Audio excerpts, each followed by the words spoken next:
أعوذ بالله من الشيطان الرجيم. بسم الله الرحمن الرحيم.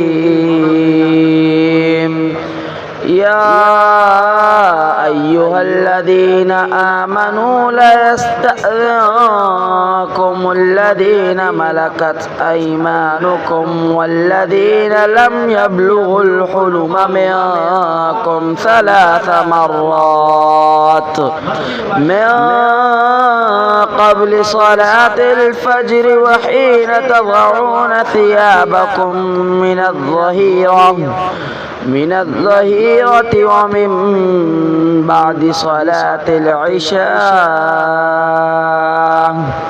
3 عورات لكم ليس عليكم ولا عليهم جناح بعدهن طوافون عليكم بعضكم على بعض كذلك يبين الله لكم الآيات والله عليم حكيم.